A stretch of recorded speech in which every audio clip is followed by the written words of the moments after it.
అంతవరకు నాకైతే అనుమానాలు ఏమీ లేవు. ఈలోపు ఆయన అక్కడ చేయవలసిన పని చేసుకోవడానికి వెళ్ళాడు. బట్ రావటం అయితే ఖాయం, నాకైతే నమ్మకం ఉంది. అదేదో అనుకోవాలన్న చోటుకి ఆయన వెళ్ళాడు. Flight right landing.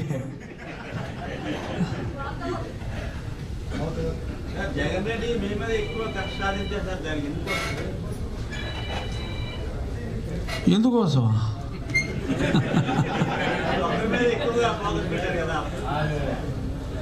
ఎందుకంటే ఆయన చెప్పాడంటే చేయడంతే, నువ్వు చెప్పేవి చేయాలన్నాను, అందుకని నచ్చలా. ఆయన చెప్పింది అయితే చేయడు, నువ్వు చెప్పావు కదా అంటే తీసుకెళ్ళేసేయండి అని చెప్పాడు పోలీసులకి, అంతే. అది జరిగింది. బై ద వే ఇవాళ నాకు బెయిల్ వచ్చి 3 సంవత్సరాలు కంప్లీట్ అయింది. సార్, మా ఋషికొండలో 400 కోట్ల పైచీలతో బిల్డింగ్ కట్టారు కదా, ఆ కూటమి ప్రభుత్వం ఏర్పడితే దాని స్టేటస్ ఏంటి అసలు? ఇప్పుడు అయితే క్యాంప్ ఆఫీస్ అన్నారు.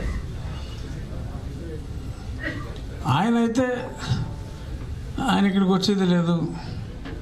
సో మరి దాన్ని ఏం చేయాలి? అంత అందంగా నిర్మించారు కాబట్టి మరి అది చంద్రబాబు నాయుడు గారు డిస్క్రిప్షన్. అవును, గోల్డ్ కోటింగ్ అంతా కూడా ఉందంట. మరి అది చంద్రబాబు నాయుడు గారి డిస్క్రిప్షన్ అది. మరి దాన్ని అయితే సక్రమంగా ఆయనకిలాగా కూల్చే టైప్ అయితే ఈయన కాదు, ఈయన కట్టే టైప్ తప్పితే కూల్చే టైప్ కాదు. సో డెఫినెట్గా దాని నుంచి ఎలాగా మైలేజ్ తీసుకోవాలి అనే దాని మీదే చంద్రబాబు నాయుడు గారు ఆలోచనలు ఉంటాయనేది నా అభిప్రాయం. డెఫినెట్గా కూల్చరు. లాస్ట్ క్వశ్చన్ మీకే అందరికీనా? అందుకనే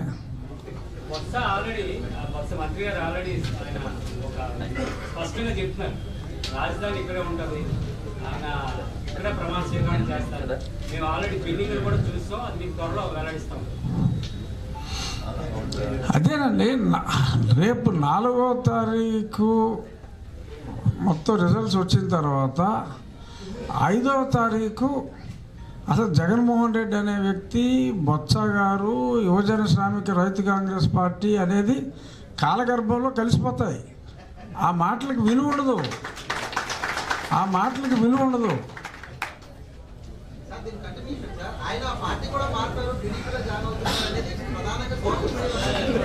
ఏమో, బొత్స గారు పరిణితి చెందిన రాజకీయ నాయకుడు, నాకు మంచి మిత్రులు. ఇప్పుడు కూడా బొత్స గారు నేను ఎదురుపడితే పార్టీలు ఏదైనా మేము ఆప్యాయంగా పలకరించుకుంటాం.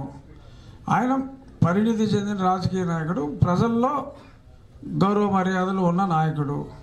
సో కాబట్టి ప్రజలు ఆ పార్టీ పోయినా ఈయన రాజకీయాల్లో ఉండాలని ప్రజలు కోరుకుంటే, ప్రజల కోసం ఆయన ఏమన్నా సరైన నిర్ణయం తీసుకుంటే తీసుకోవచ్చు, తప్పే ఉంది. నాకు తెలియదు, అంత చర్చలు జరిపే రేంజ్ నాది కాదు. బట్ రాజకీయ పరిజ్ఞానం నాకు లేదు. బట్ ఆయన మంచి రాజకీయ నాయకుడు అని అయితే నేను చెప్పగలను.